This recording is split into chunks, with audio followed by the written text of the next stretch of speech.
Hi, my name's Phil. I like talking about politics, and we've had an election. In this video, I'd just like to run down my initial thoughts on the general election results. The main prizes, of course, secure, large Labour majority, deemed to have a mandate to deliver on its promises, sailed across the 326 seat line before the Tories even got to 70. For me personally, it's worth noting I am 48 years of age. Keir Starmer is the second Labour leader I've seen elected Prime Minister at a general election. For anyone who's only just old enough to vote at this election, you will never have seen it before. But it was still a very weird set of results. This video will be longer than I would have expected of a First Thoughts video because it's the craziest set of election results I've seen, which makes sense because it's also been the craziest circumstances and craziest campaign I've seen as well. You know, the usually reliable exit poll ended up a bit ropey in the details. The seat count is not terribly out given the extra uncertainties in the election. But polling analysis for another video, give it a day or two. But records have gone. Worst result for the Conservatives ever. Best result for the Lib Dems ever. Now, Davey has described it as the best result for a century. He's sort of harking back to their roots with the Liberal Party. I would suggest in their modern form, that, this is their best ever result. Significantly so, in fact. More cabinet ministers have lost their seat than have ever done in history. The Tories are completely banished from Wales and Cornwall. A year ago, you would imagine Labour would simply make gains and that would be it. What we've seen is a very fractured breakdown of the vote. I will be doing bits of analysis every now and then over the coming days and weeks. I know, you don't want wall-to-wall stats, so I'm going to try and focus it on themes and keep those videos to a minimum. There'll be lots of other things to discuss anyway. But the first point to make, I think, is that this is a very different victory to the one in 1997, albeit on an almost identical scale. Back in 1997, people cheered Tony Blair into Downing Street, ready to see him deliver. And that first term was delivery. It was a really amazing first term. Shame they played a bit too defensively afterwards. This is different. People have voted for Labour as being clearly better, but it's fair to say there's no evidence that people's expectations are high. That being said, that has also been a deliberate strategy of Labour's, and they've been happy to say so openly. Under promise and over deliver. But they're going to have to do so now. Starmer has said it's now time to deliver. What he must mean is over deliver. Absolutely crucial. The vote fragmentation, very pronounced. So let's cover that. There was a lot of tactical voting in this election. Well done to everyone who took part and promoted it to others. Really great work from organisers such as those at the Movement Forward, behind the Stop the Tories vote as well. The results couldn't be clearer. Where the Lib Dems were challenging the Tories, the Labour vote was well down on what you'd expect. Where Labour were challenging the Tories, the Liberal Democrat vote was well down. But what we've seen here is a very fragmented vote nationally. Labour have won a landslide with a really small share of the vote. Labour and the Lib Dems have been impressively efficient with their vote, in complete contrast to 2019.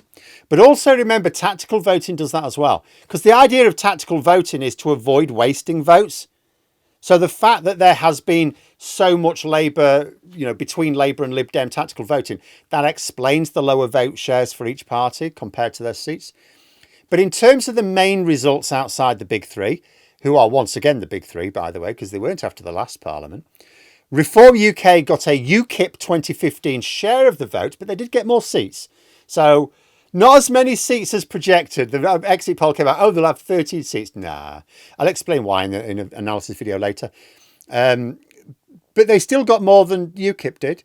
They might complain about first past the post, so we can maybe bookmark that for a discussion on electoral reform at some point. The Greens also gained where expected. In fact, the Greens and Reform are on the same size party now. Technically, when I'm recording this, I'm still waiting for a few results to come in, but I don't think either the Greens or Reform are up for any of those. But of course, Reform will continue to get all the media coverage. There were a slew of independents who jumped on their hateful left bandwagon. That is of limited impact. As a Labour member, I'm not happy with their dishonest campaign, which was every bit as dirty as the Tory campaign. There have been Labour casualties, including a couple of very senior ones.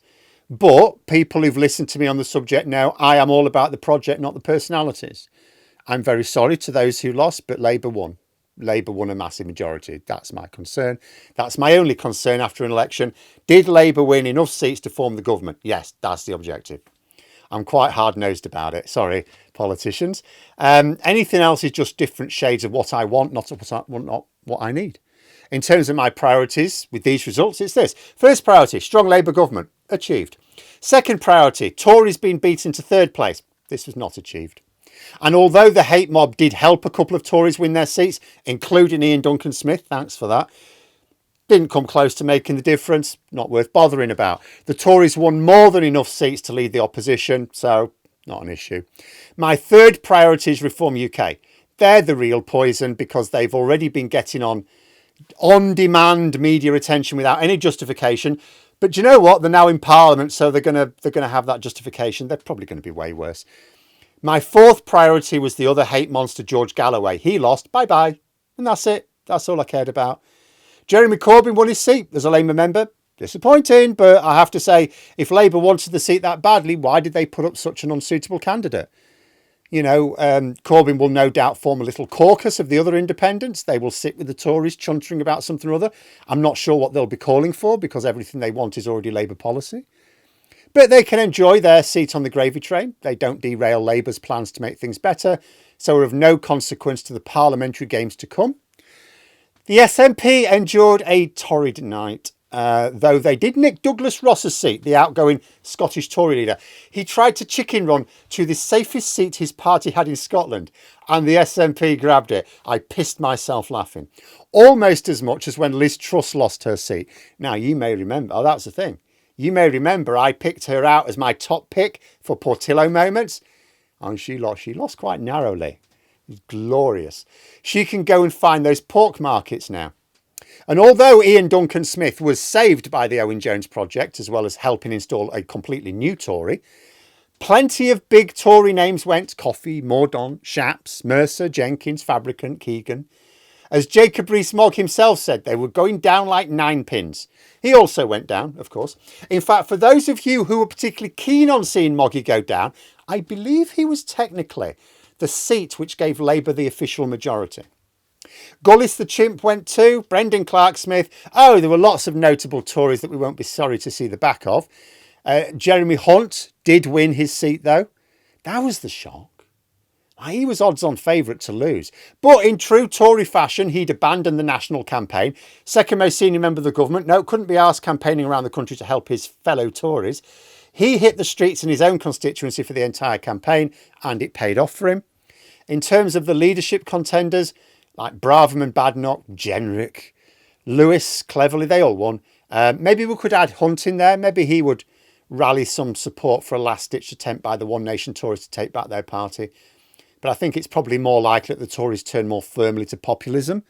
Frightened by the extra threat of Reform UK, now they're going to be sat next to them in Parliament. I will point out that Mordaunt and Shapps made very gracious speeches in defeat. Others may have as well, but I heard those ones. And it's worth pointing out that they didn't all behave like rabid wolverines when they lost. I could also say that Sunak's speech was gracious in isolation. He even appeared to have a dig at Donald Trump's Republicans.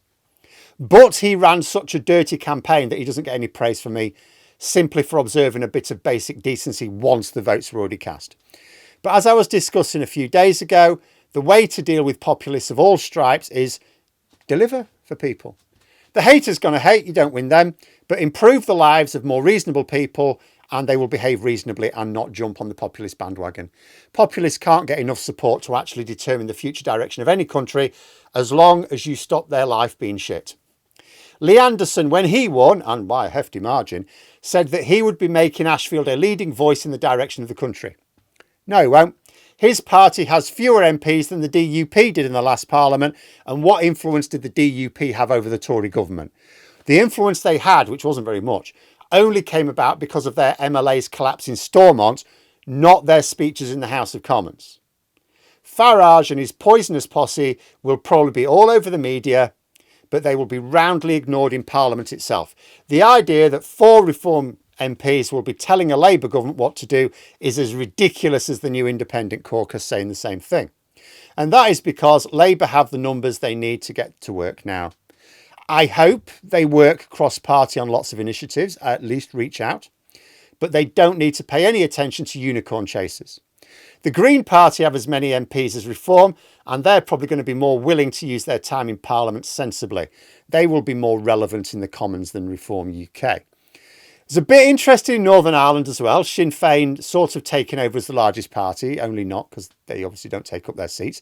But the shake-up was not isolated to Britain. Some interesting changes of hands in Northern Ireland as well. But that is unlikely to change much of the dynamic in Westminster. So, finally, I will just say, I did say in advance, I might feel a little disappointed today. So I don't really know how to feel about that, in all honesty. After 14 years of the worst Tory governments, really happy that things are going to turn around now. And I'm really happy, for those of you too young to remember the last Labour government, you are going to see, I know you're apathetic about it. I know people have told you nothing will change. It's absolutely going to change. They will turn things around, guaranteed. But for this entire campaign, my focus was not on the Labour government or even a strong majority, because that was already priced in. I considered it in the bag. The prize was that Tory wipeout, which I'm afraid didn't happen. The Tory scare tactics looked to have worked to get enough of their vote out to ward off the Labour taxes and supermajority, which don't actually exist. And Reform's vote, it's not as strong as some polls thought, but it was about where the sensible ones thought it would be. But one thing I will definitely want to talk about when I've had time to sit down and crunch some numbers in this election is definitely a tale of four things. First, the spectacular efficiency of the vote of both Labour and the Lib Dems. They were both really focused, winning a lot of seats by small margins, which is how you win. It's not vote share, it's seats. How many seats? So we're going to be discussing electoral reform as well. Second, the Tory and Reform UK vote was very inefficient. The Green vote as well, less so. Third, there's been a huge amount of tactical voting, one of the factors which has led to the lower vote share for Labour without actually hurting their seat tally. And fourth, the other factor which has certainly hurt their seat tally is that split created with Muslim populations due to their perceived positions on issues important to them. Remember, not their actual positions. Labour will have to take responsibility and better at countering the grifters. It's not a huge problem now. Obviously, it's disappointing for the candidates who lost their seats, especially where if it was Starmer's errors rather than their own. But for the next election, they are going to have to box clever. The Tories have the populists on the right to deal with. Labour have them on the left. Although, ironically, Labour are also going to have to deal with the ones on the right, because the only way to deal with those is to make people's lives better, and only the government can do that. But still, these are for now just factors which will take the shine off. It's a Labour landslide. It's a Labour government. It's a way more positive future about to begin, even though they've got to deal with the scorched earth that Sunak has left behind. But there we are. Those are my thoughts. If you enjoyed the video, please subscribe for further content and click the like button. You can also sign up for memberships if you'd like to support the channel further. Thanks for watching, and until next time, I'll see you later.